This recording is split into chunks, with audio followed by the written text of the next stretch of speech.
Bom dia a todos. Sejam bem-vindos à teleconferência do Banco Pan para a discussão dos resultados referentes ao segundo trimestre de 2025. A teleconferência está sendo transmitida em português com tradução simultânea para inglês. Para escolher o idioma de sua preferência, clique na opção Interpretation no menu do aplicativo. O áudio e os slides dessa teleconferência estão sendo transmitidos simultaneamente pela internet no site de RI da companhia www.bancopan.com.br/ri e na plataforma de webcast Zoom. A apresentação também estará disponível para download após seu término.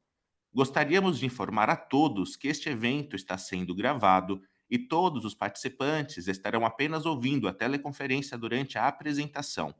Assim que a apresentação terminar, haverá uma sessão de perguntas e respostas, quando instruções adicionais serão fornecidas. Antes de prosseguir, devemos informar que eventuais declarações que possam ser feitas durante essa teleconferência, relativas às perspectivas futuras do Banco Pan, projeções e metas operacionais e financeiras, constituem-se em crenças e premissas da diretoria, bem como informações atualmente disponíveis.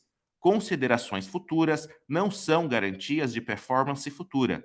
Isto envolve riscos, incertezas e premissas, pois se referem a eventos futuros e, portanto, dependem de circunstâncias que podem ou não ocorrer. Investidores e analistas devem compreender que condições econômicas gerais, condições da indústria e outros fatores operacionais podem afetar o desempenho futuro do banco e podem conduzir a resultados que diferem materialmente daqueles expressos em tais considerações futuras. Estão presentes hoje conosco o senhor André Luiz Calabró, diretor-presidente do Banco Pan, e o senhor Inácio Caminha, Head de Relações com Investidores. Gostaria agora de passar a palavra ao senhor André Luiz Calabró, que dará início à apresentação. Por favor, Calabró, pode prosseguir. Olá, bom dia a todos. Obrigado por comparecer mais uma vez aqui no call de resultados do Banco Pan. Eu já vou iniciar com os primeiros destaques na primeira página. Então, nós trouxemos 4 principais destaques que vão nortear o nosso call ao longo desse dia. Então, a primeira, o item 1, que é carteira de crédito. Então, recuperação da originação e retenção integral de carteira em dia. Acho que o principal destaque que vai nortear o nosso call é a opção, né, a decisão pela opção de não ceder carteira em dia, que nós fizemos nesse trimestre, com o objetivo óbvio que ao longo do tempo, essa carteira não cedida vai nos propiciar um acrue maior das receitas relacionadas à carteira.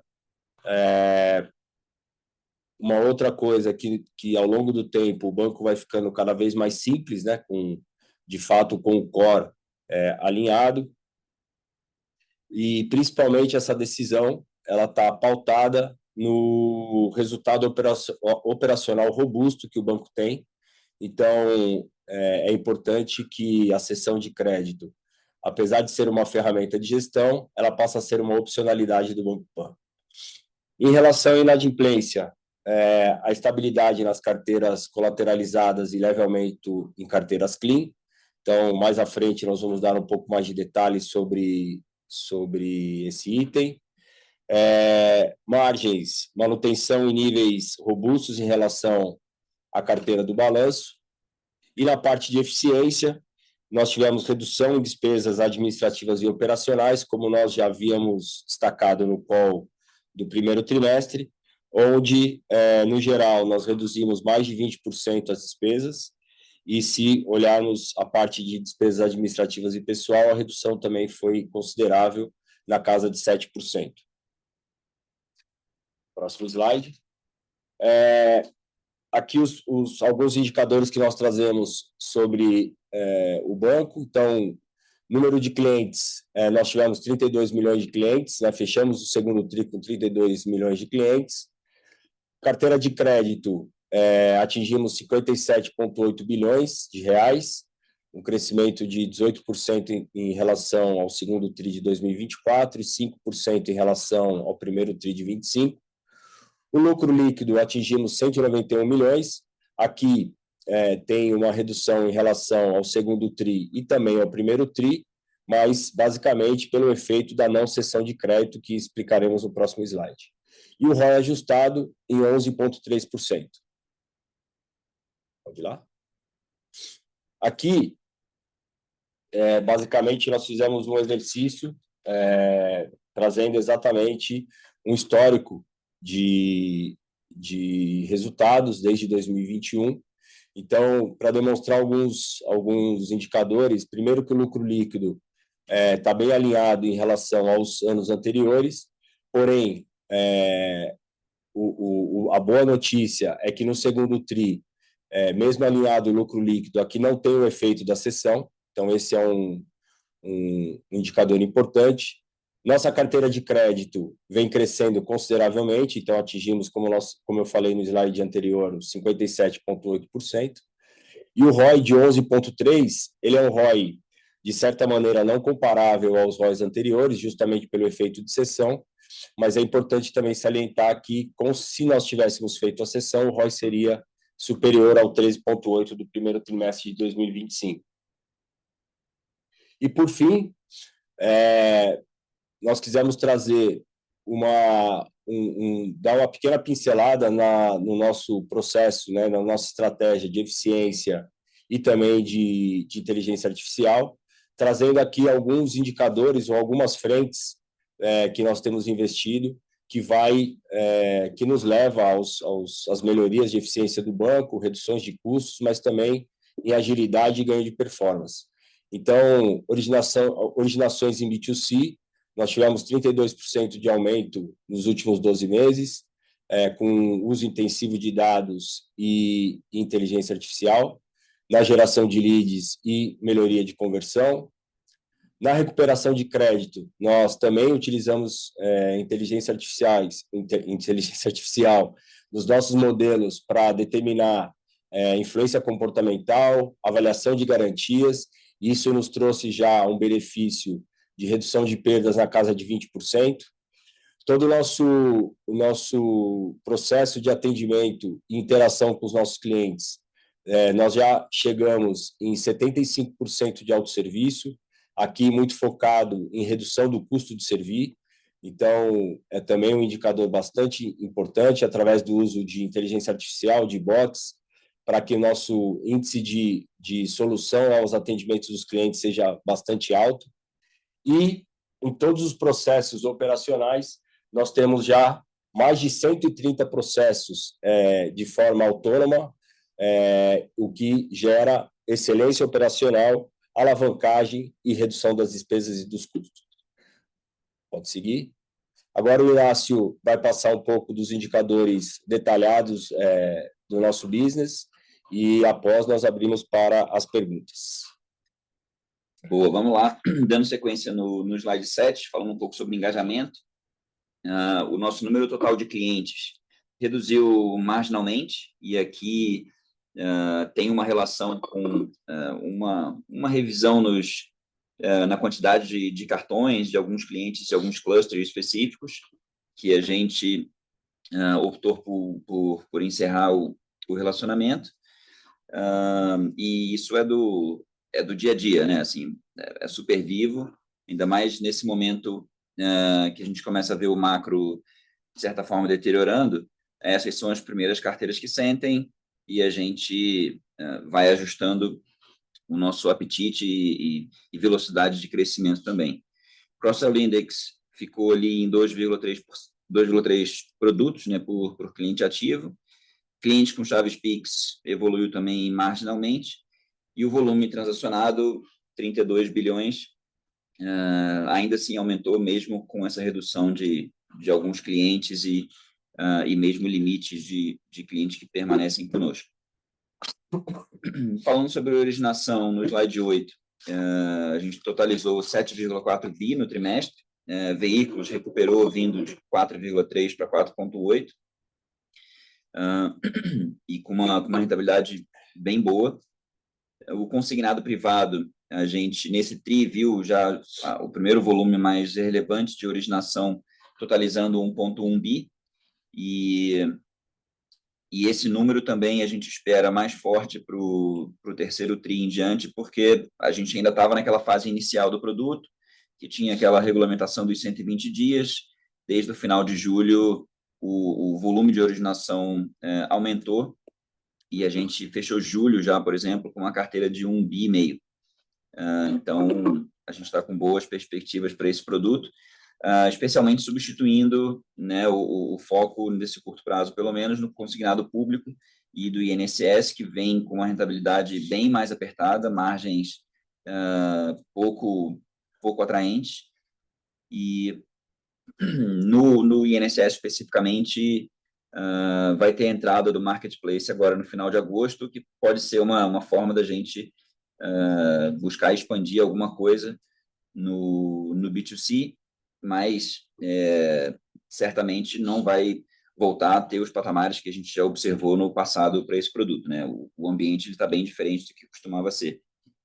O FGTS relativamente de lado, e o crédito pessoal ali também de lado, com 300 milhões.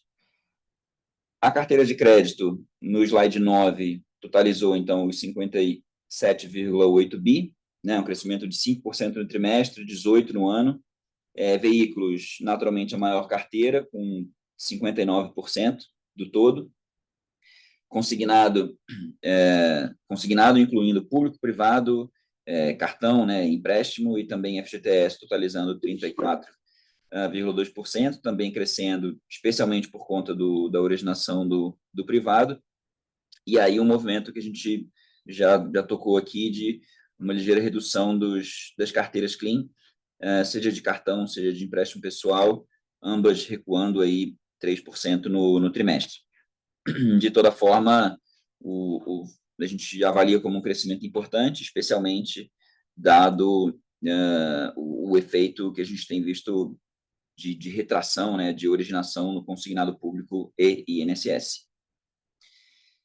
Falando de inadimplência no slide 10, o mix, né, de carteira, ele está muito parecido com o anterior, e uma ligeira redução do consignado como um todo, com veículos aumentando 1 ponto percentual, e o clean recuando, de certa forma, aqui meio ponto.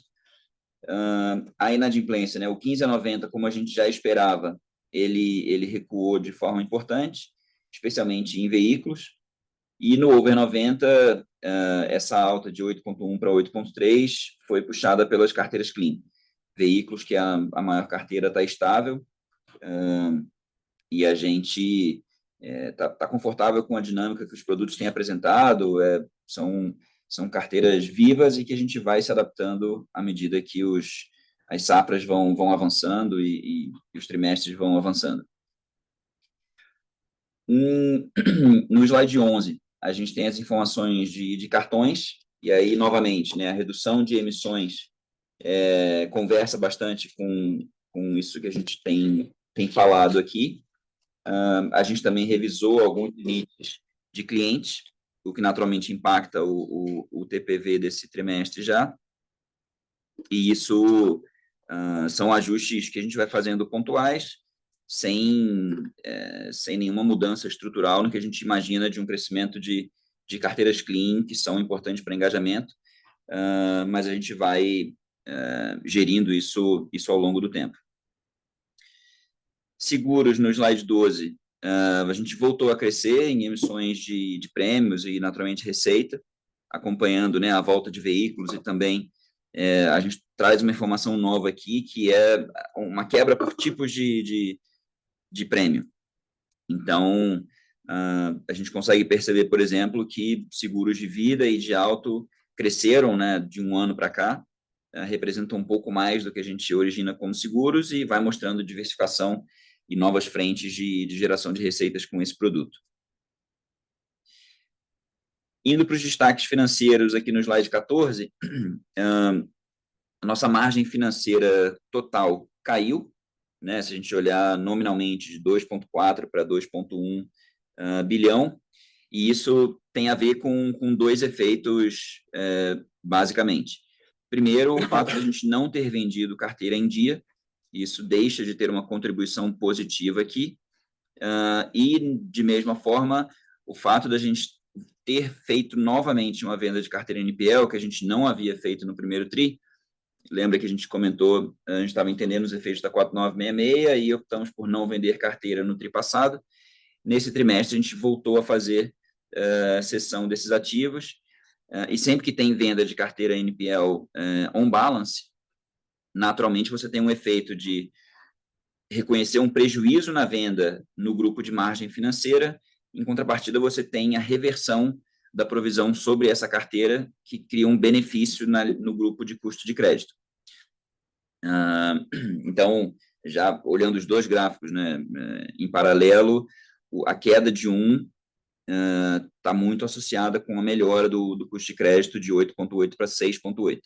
Se a gente não tivesse feito essa venda de carteira NPL on balance, esse custo de crédito estaria praticamente estável, e que no final do dia a gente sempre sempre prefere olhar a NIM líquida de custo de crédito, que foi de 8 para 7,4, seja por efeitos de não ter cessão, mas também com alguma redução da NIM, excluindo sessões, por uma velocidade um pouco menor na carteira clean.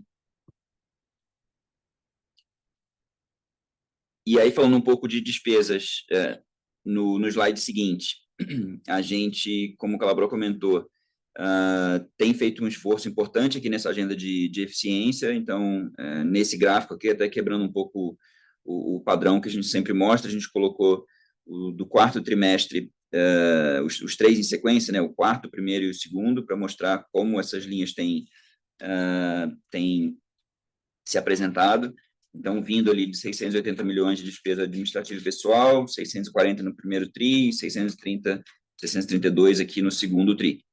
Então, esse é um movimento que a gente vem fazendo de forma bastante positiva. Do lado de contingências, um leve aumento, isso muito a ver com um aumento no número de entradas de processos, possivelmente relacionada com mais mídias sobre o assunto que aconteceram aí nesse último trimestre. E do lado de receitas com despesas com originação, ali relativamente estáveis, né? A volta do veículos não onera tanto, né? E a gente acaba também tendo benefício da redução que a gente viu ainda mais no consignado. As receitas de serviços continuaram evoluindo, então ali para 426 milhões no trimestre, e olhando a última linha, o resultado de 191 milhões com ROI de 11,3. Novamente, né, como o Calabro comentou, de certa forma, numa nova forma de composição, diferente dos TRIs anteriores, e a gente está confortável com essa dinâmica. E, para concluir, a gente tem as informações sobre patrimônio e Basileia.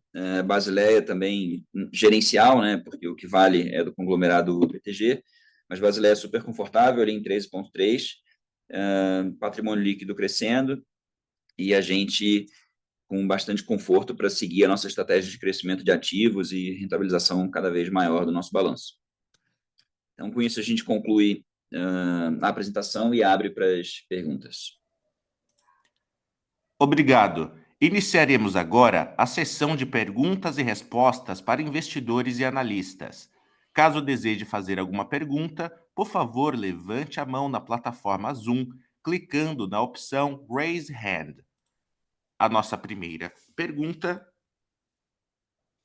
vem de Pedro Leduc, Itaú. Pode prosseguir. Olá, bom dia a todos. Obrigado pelo call e tomar a nossa pergunta. Primeiro, parabéns pelo início aí no consignado privado, montante já relevante, acima de 1 bi, citaram 1,5 bi já quase aí no call, né? Queria entender um pouquinho de vocês, como vocês acreditam que estão ganhando tração aqui, É mais no portal? É mais na originação própria? Algum outro canal que está ajudando vocês original? O que está lhes dando uma vantagem ou apetite maior do que a gente está vendo até em outros bancos mais tradicionais aqui? E também, se puder dividir um pouquinho conosco, o que é o PDD sobre carteira que você está trabalhando aqui nessa originação, já agradecemos. Obrigado. Oi, Pedro, bom dia, obrigado pela pergunta. Eu vou me estender um pouquinho mais sobre na tua pergunta, na resposta, porque eu acho que vale a pena. Em termos de por que a gente tem ganhado tração na carteira do consignado privado? Desde o início, na concepção do produto, nós aqui estudamos bastante nosso posicionamento, tanto em modelagem de crédito quanto em política, no qual a gente não somente olha o risco cliente, mas também na nossa modelagem, nas nossas políticas, nós também avaliamos o risco da empresa, ou seja, o risco PJ. Com isso, a gente tem uma modelagem bastante mais robusta e dessa forma a gente tem mais segurança em escalar esse produto. O segundo ponto que eu queria destacar, quando você fala de originação, hoje 50% das originações já são em canais próprios. Então, desde o mês de maio, mais ou menos, a gente foi escalando, isso é uma grata surpresa e está alinhado à nossa estratégia, porque hoje o cliente não só origina na CTPS, mas metade da originação está nos nossos canais, nos nossos aplicativos.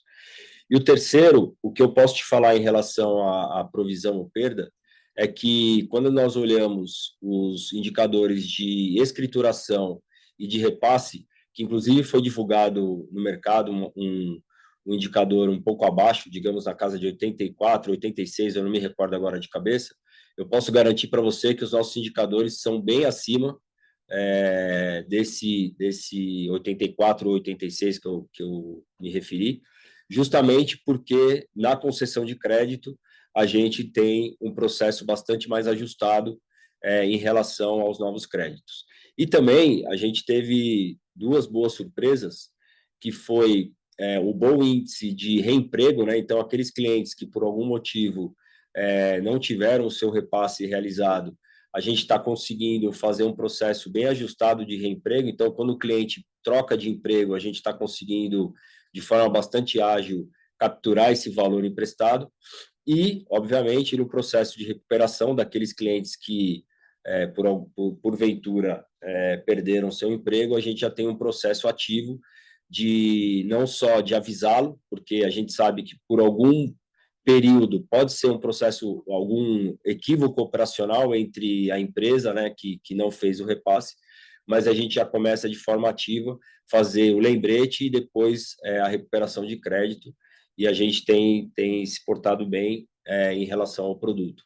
Por isso, a gente comentou no nosso release, nós já atingimos 1,5 bi e a expectativa é continuar crescendo, tanto por esta dinâmica que eu comentei, quanto pelas novas funcionalidades do produto que estão para começar, relacionados à portabilidade e o refim das operações.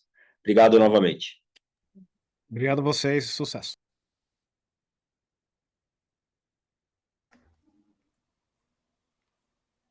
Obrigado. A próxima pergunta vem de Olavo Artuso, UBS. Bom dia, André. Bom dia, Inácio. Muito obrigado aí pelas perguntas. Eu tenho duas. A primeira delas é sobre a cessão de crédito, né? Que a gente viu que nesse trimestre ela foi para zero praticamente. Isso, no estrutural, ele melhora a qualidade do resultado, né? Mas, em contrapartida, pressiona o lucro no curto prazo. O que eu fico pensando aqui, só para a gente entender a construção do earnings ao longo desse segundo semestre, dá para a gente pensar que o banco vai encerrar as sessões nos próximos trimestres e a gente vê uma foto muito parecida com esse segundo TRI? Ou a gente deveria trabalhar com algo próximo de zero, que a gente viu no primeiro TRI? Só para a gente entender um pouco aqui o que a gente pode esperar nessa segunda etapa do ano para entender o lucro para 2025.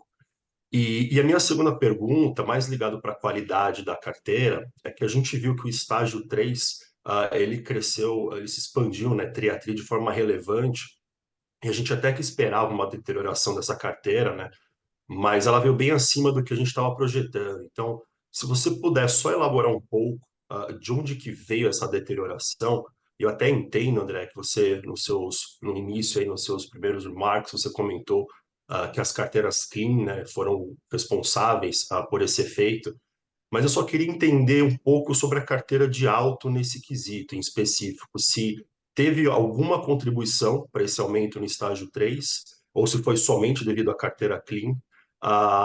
E se você puder falar um pouco, né, aproveitar sobre a carteira alto, trazer um pouco para a gente como que está evoluindo as safras, tanto de veículos leves como de moto, só para a gente também entender o que esperar para esse cenário macro um pouco mais desafiador no segundo semestre. Muito obrigado.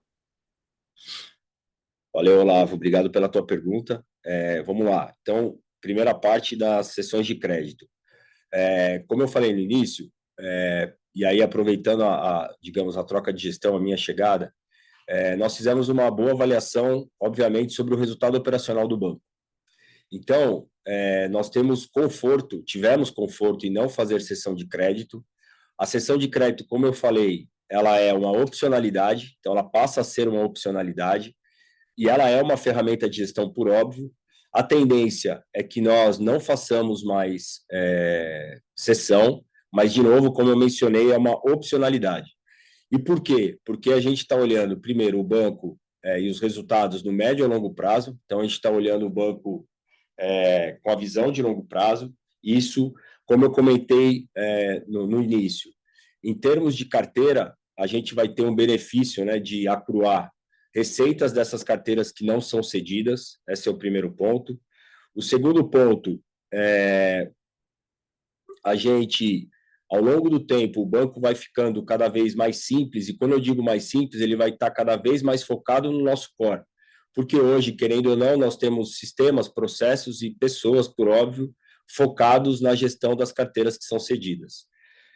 O terceiro ponto, que eu acho que é importante de mencionar, é que, em linha também com a nossa estratégia também de longo prazo, é que a gente possa ter cada vez mais um relacionamento mais estreito, digamos assim, com os nossos clientes. Então, por essas 3 ou 4 itens que eu comentei com você, foi a decisão.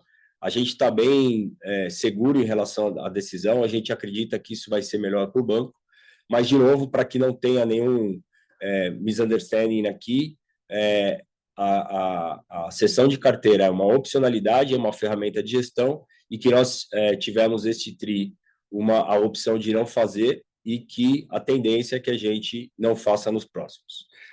Com relação à tua segunda pergunta, que foi do estágio 3, então vamos lá. O estágio 3, ele de fato, ele é impactado pelas carteiras clean. Então, se vocês olharem de novo, olhando para a nossa estratégia, a gente trabalhou e tem feito as carteiras, até na composição, elas serem carteiras mais de garantias do que sem garantia. E por que a gente reduziu a originação das carteiras clean? Porque a gente tem observado, por óbvio, o que tem acontecido no cenário, a gente tem observado a inadimplência no mercado, e para que a gente não tenha um processo, digamos, de pior ao longo do tempo, nós decidimos por reduzir a originação de carteira clean, revisão de limites, para que a gente tenha uma estabilidade nessa carteira.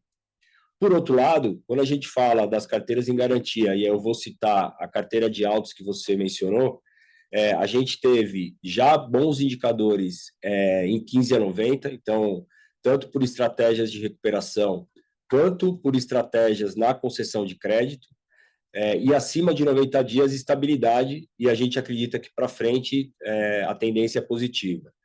E aí, quando eu falo no 15 a 90, eu já vou emendar na tua pergunta de safras. As nossas últimas safras, posso falar de 3 ou 4 safras, têm vindo com qualidades bastante melhores do que o que a gente fazia até então, de novo, por um mix de melhorias ou revisão no nosso posicionamento. Aí eu estou falando de política, um bom trabalho e novas melhorias nas nossas modelagens de crédito e, por óbvio, também um pouco de posicionamento que a gente vem estudando e vem refazendo ao longo do tempo. Então, de maneira geral, acho que eu completei aqui os seus 3 pontos. Caso tenha mais algum ponto, por favor, fique à vontade e obrigado novamente. Não, muito obrigado. Super claro, André. Mas só me permitir um follow-up nesse último ponto, até para a gente entender a evolução do marco das garantias. Eu até esperava talvez você mencionar ou não, mas daria para a gente pensar que o marco das garantias, ele talvez hoje, olhando a figura de 2024 para cá, ele não teve talvez tanto efeito assim. Estaria correto assumir isso? Só para entender se teve algum efeito ou não e até para a gente entender se isso realmente pode vir a impactar cada vez mais a qualidade dessa carteira de auto. Boa. Por estratégia, as nossas carteiras de auto, elas têm um índice bastante baixo, digamos assim, de ajuizamento e retomada, tá? A gente trabalha mais no conceito e na estratégia de entrega amigável para esses clientes. De qualquer forma, a gente já iniciou os trabalhos em relação ao novo marco das garantias, mas eu posso te garantir que o impacto é quase zero, porque, como você mesmo mencionou, digamos que o processo ainda não está 100% ajustado, digo no mercado, não aqui dentro de casa, no mercado, e, por outro lado, como eu mencionei, o impacto em relação à nossa gestão de recuperação na parte judicial, ela é bem reduzida. Mas, mesmo assim, por óbvio, a gente já implementou, está estudando para ver se tem algum benefício em escalar essa ferramenta, digamos assim, essa ferramenta de gestão ao longo do tempo. Tá bom? Maravilha, muito obrigado, André. Seguimos com Brian Flores, Citi. Olá, pessoal. Bom dia. Muito obrigado aí pela oportunidade de fazer perguntas. Eu tenho uma sobre as dinâmicas de margem e crescimento. Acho que, André, você acabou de falar, você está um pouquinho com mais cautela, né? Mais cuidado na parte de crédito clean, que acho é razoável, dadas as condições do ambiente macro. Mas, assim, também a gente deveria pensar, então, numa margem um pouquinho menor conforme vocês estão avançando no consignado privado e focando talvez em outros produtos. Então, talvez a minha pergunta é só se a tendência e ou a direção dessa margem que a gente está vendo aí deveria continuar talvez um pouco sob pressão. Acho que isso ajuda muito a gente aqui. Obrigado. Oi, Brian, obrigado pela tua pergunta. Eu vou iniciar e o Inácio vai trazer um pouco mais de detalhe. Por óbvio, a gente está com um pouco mais de cautela nas carteiras clean, acho que isso é bom, né? É prudente nesse momento. Por óbvio que elas nos ajudam com receitas ou margens bastante mais robustas, mas a gente preferiu fazer esse realinhamento de estratégia, porque, de novo, como eu tenho mencionado em quase todas as minhas respostas, a gente está olhando para o banco não só hoje, mas para que tenha resultado consistente no médio e longo prazo.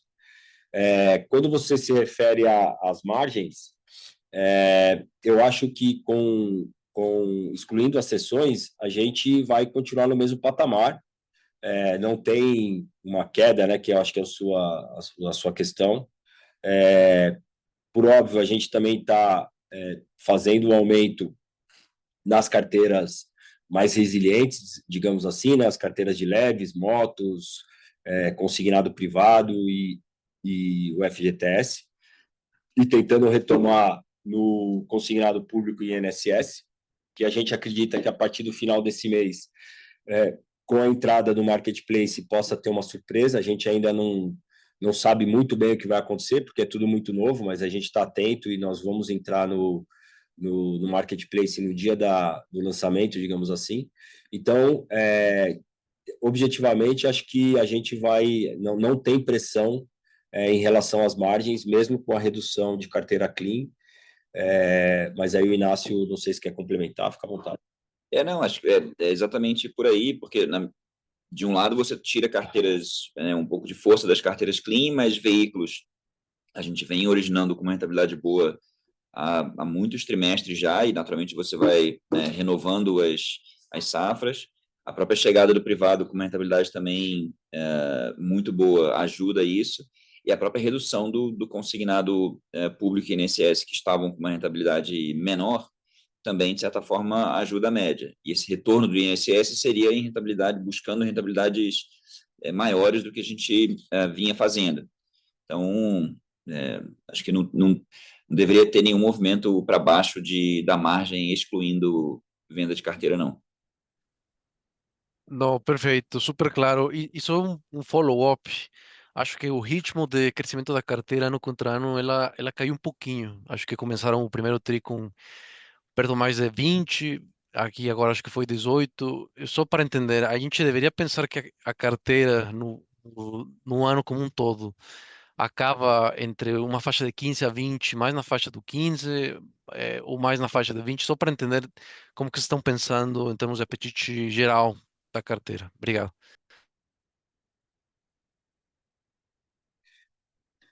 Brian, ano contra ano, a carteira ela cresce 18%. Mas se a gente olhar os tris anteriores, a única diferença está no consignado público e INSS, que de fato a originação era bastante mais robusta e a gente reduziu bastante no quarto tri, no primeiro tri também, e no segundo tri a redução, se não tivesse acontecido os bloqueios, acho que todos sabem os bloqueios que aconteceram nos benefícios dos aposentados no mês de maio, e depois do mês de maio ainda não retomou ao mesmo patamar que se tinha antes de maio, a gente acredita que a gente ia ficar com a originação nos mesmos patamares ou um pouquinho maior do que o primeiro trimestre. Então, respondendo a tua pergunta, se nós olharmos aqui, a grande diferença é a originação do consignado público INSS, e que a gente, ao longo do tempo, vem recompondo, digamos assim,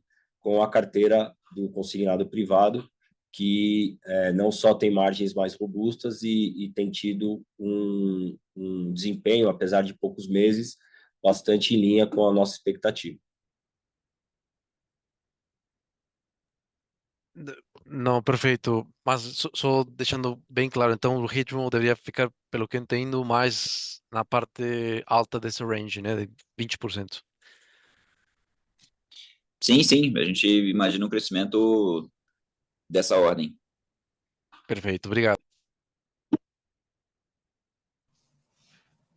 Seguimos com Antônio Ruete, Bank of America. Bom dia, pessoal. Muito obrigado pelo tempo de vocês.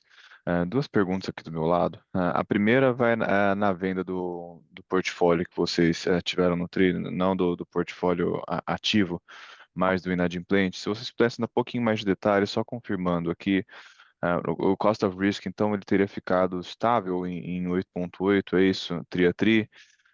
E em NII, se vocês puderem compartilhar o impacto, seria ótimo. Qual que é o tamanho também dessa carteira?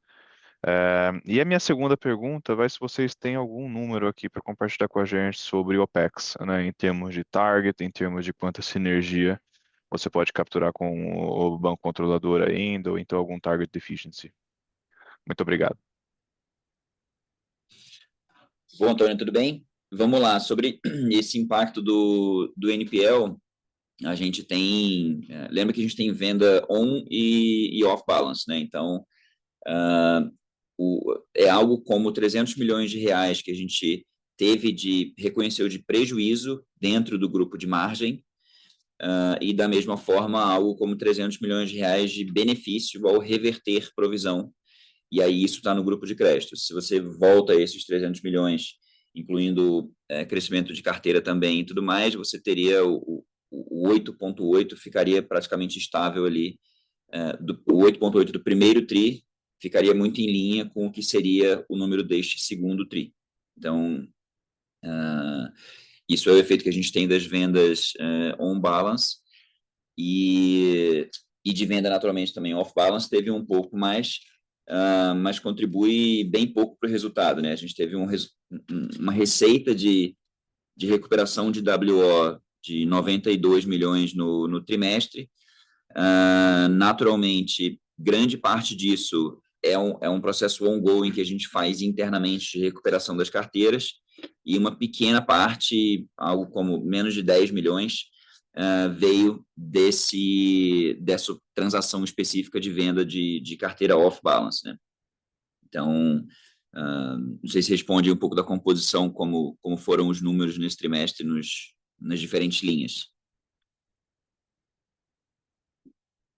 Não, responde sim, tá ótimo. Lembrando que para fazer perguntas, por favor, levantem a mão na plataforma Tem que Zoom, voltar no clicando na opção Raise Hand. Só retornando, Antônio, a gente não respondeu a segunda parte da tua pergunta. Então, a gente tem feito um esforço bastante grande em relação às eficiências do banco. Então, a gente já começa a demonstrar bons indicadores nas despesas administrativas e pessoal.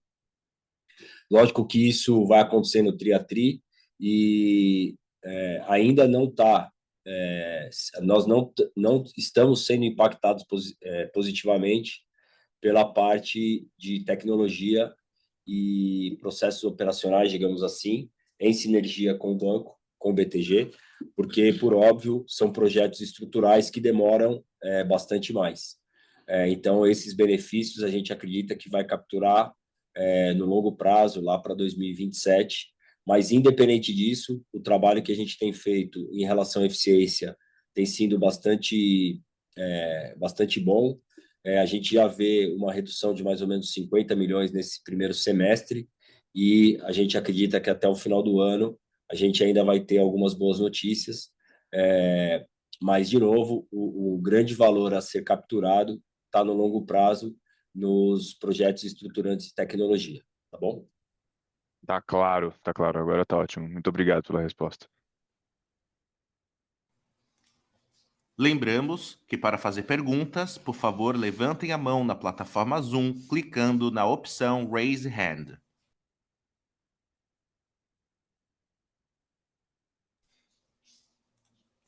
Não havendo mais perguntas, eu gostaria de passar a palavra ao senhor André Luiz Calabró para as considerações finais.